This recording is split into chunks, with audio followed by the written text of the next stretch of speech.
Hai, Mams and Bunda, apa kabarnya? Semoga selalu sehat walafiat ya.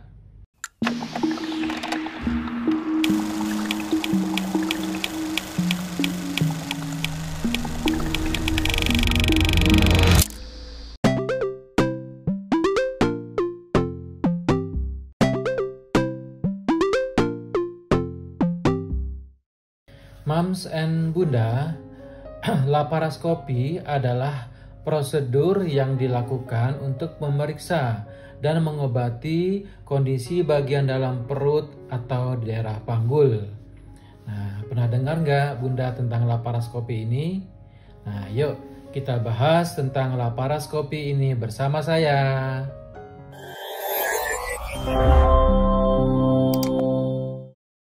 Jadi, laparoskopi itu merupakan suatu alat yang dimasukkan ke dalam perut untuk melihat isi dari rongga perut itu yang dimana alat yang namanya laparoskop itu berbentuk tabung yang di ujungnya ada kamera dan ada sinar sehingga jelas terlihat bagian organ-organ di dalam perut pasien dan dipantulkan ke layar monitor. Jadi disambungkan antara kamera tadi itu dengan layar monitor yang ada di luar sehingga kelihatanlah isi perut, rongga abdomen atau rongga perut pasien.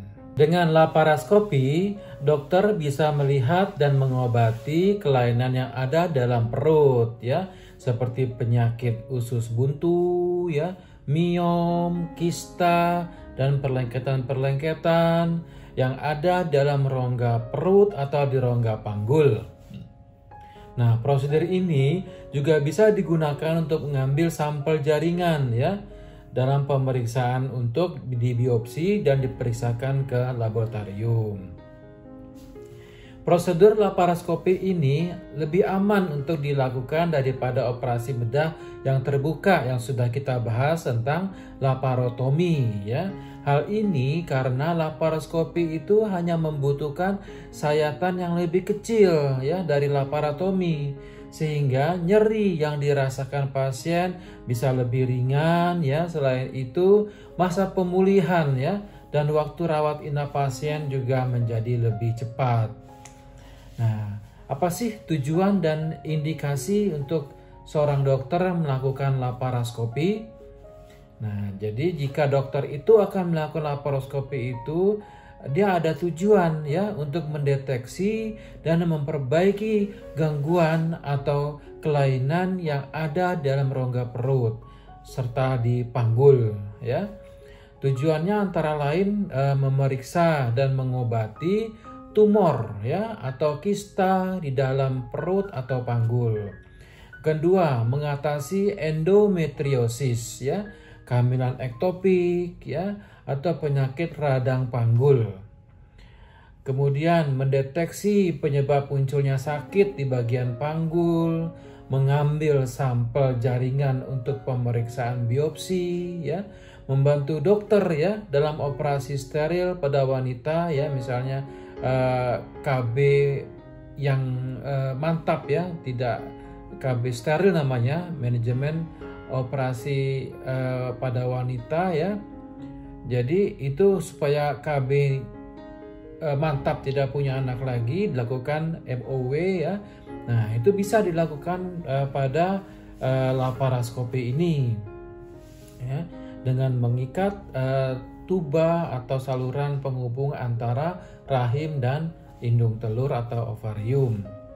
Yang lainnya misalnya mengatasi hernia ya, seperti hernia karena hiatus atau hernia inguinalis.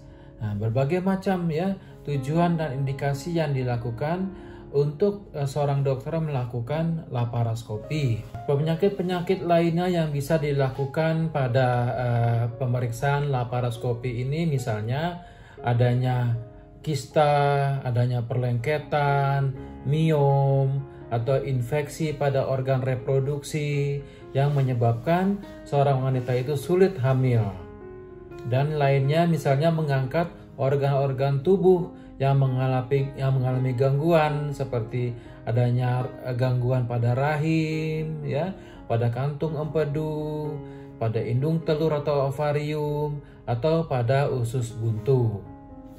Nah, sekarang apa sih kontraindikasi yang seorang itu tidak boleh dilakukan operasi laparoskopi? Nah, contohnya ya adalah adanya bekas laparotomi sebelumnya ya, akibat penyakit parah, misalnya peritonitis, radang pada peritoneum, pembungkus usus, ya, cedera perut, dan perlengketan rongga perut itu tidak boleh dilakukan laparoskopi karena takut nanti akan tertusuk usus atau organ-organ di luar yang kita akan tuju, ya. Yang kedua, misalnya ada gangguan pembekuan darah. Nah, jadi pasien yang mengalami gangguan pembekuan darah itu sebaiknya jangan dilakukan laparoskopi karena apa? Takut nanti darahnya tidak akan berhenti terus, ya, dan berhenti terus mengalami perdarahan. Yang ketiga adalah menderita sindrom kompartemen dalam perut. Jadi ada penyakit-penyakit yang banyak yang ada di organ perut sehingga tidak membolehkan seorang itu dilakukan laparoskopi. Nah, yang keempat adalah misalnya adanya penyumbatan pada usus atau obstruksi atau ususnya tersumbat oleh benda atau apapun. Nah, itu tidak boleh dilakukan laparoskopi. Penyakit-penyakit lain yang tidak dilakukan pengobatan dengan tindakan laparoskopi, misalnya ada penyakit yang sangat parah sehingga tidak bisa menerima bius pada pasien, ya, menderita kegemukan, ya, yang sangat gemuk sehingga sulit untuk melakukan laparoskopi, ya, kesulitan kita mengerjakannya. Yang ketiga, misalnya pasien sedang hamil, ya, nggak boleh dilakukan laparoskopi. Menderita kelainan pembuluh darah di abdomen, di perut, ya, ada penyakit jantung atau paru-paru yang sudah parah, menderita kanker stadium lanjut di daerah perut, dan adanya pasien yang menderita infeksi bakteri pada kulit di bagian perut. Nah, sebaiknya itu dipikirkan kembali untuk melakukan laparoskopi. Laparoskopi ini dilakukan oleh dokter bedah dengan bantuan dokter spesialis anestesi. Ya, sebelum melakukan laparoskopi, dokter itu akan menanyakan pada pasien, melakukan tanya jawab, ya, tentang riwayat kesehatan pasien dan memeriksa seluruh kondisi pasien secara menyeluruh, ya, harus diperiksa semuanya, ya. Apakah ada kelainan pada jantungnya, paru-parunya, tes laboratorium, ronsen, EKG, pemeriksaan-pemeriksaan lain yang dianggap perlu untuk memeriksa pasien yang untuk dilakukan operasi. Nah, jika pasien ini ada hal-hal yang mengganggu seperti misalnya sedang menggunakan obat tertentu seperti antikoagulan atau anti pembekuan darah, ya, atau warfarin, ya, itu harus di stop dulu, ya. Ada pengobatan inflamasi antisteroid, obat tertentulah yang sebaiknya tidak digunakan, ya, di stop dulu, ya. Memberitahu ke dokter jika sedang hamil, ya, atau akan merencanakan kehamilan. Dan juga ada alergi obat harus diberitahu. Pasien harus berhenti merokok, mengosongkan kandung kemih dengan buang air kecil 1 jam sebelumnya, ya, dan tidak makan dan minum atau puasa selama 6-12 jam sebelumnya. Dan orang keluarganya atau orang terdekatnya juga harus menemani selama operasi dalam perawatan karena takut dibutuhkan sesuatu yang kita harus menghubungi keluarganya. Sebelum melakukan tindakan laparotomi itu pasien harus disiapkan dulu, ya,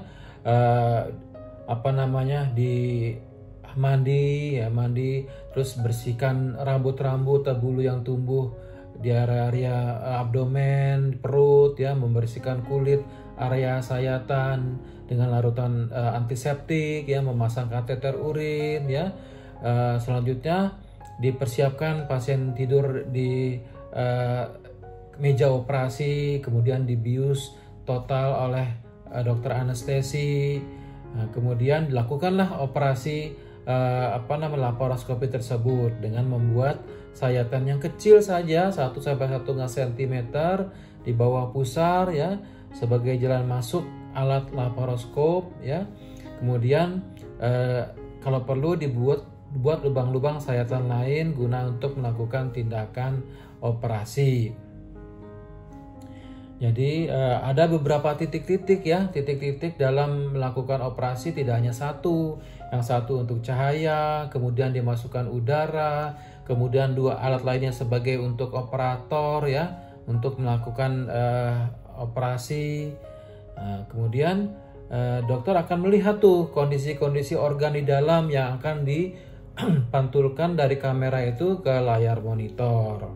Setelah selesai, dokter akan mengeluarkan lagi alat-alat laparoskop tadi dan kanula-kanula dari dalam perut pasien.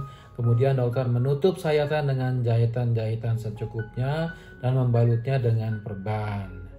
Nah, setelah itu pasien kemudian dipindahkan ke ruangan observasi selama 2-3 jam.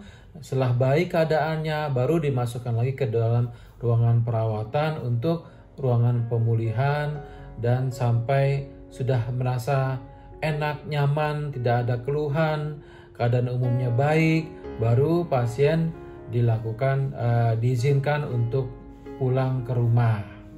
Setelah tindakan operasi ya, sama seperti biasa operasi-operasi lainnya ya, pasien dianjurkan untuk memulai aktivitas yang ringan agar tidak terjadi penggumpalan darah di bagian tubuh lain, pada kaki dan lain-lain ya.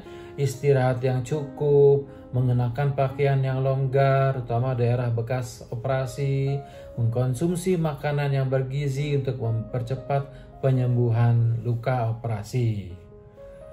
Nah, sekarang setiap tindakan operasi pasti ada efek samping atau efek yang tidak diinginkan, yang disebut dengan komplikasi dari tindakan operasi ya. Misalnya adanya kerusakan pembuluh darah, reaksi alergi terhadap obat-obat bius, penggumpalan dari pembuluh darah ya.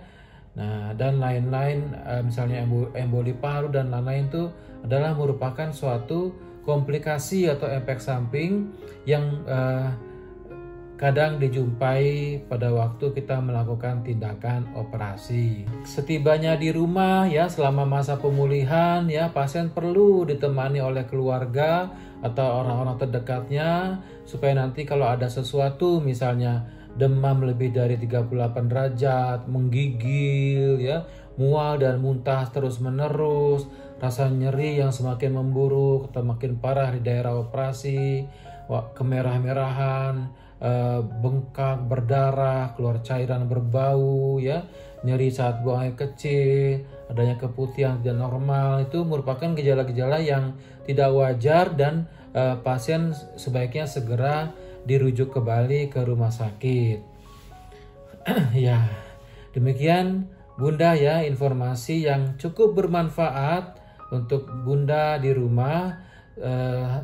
Semoga paham ya, mengetahui apa sih itu laparoskopi. Sampai jumpa kembali di episode selanjutnya. Salam sehat untuk Bunda selalu. Dah.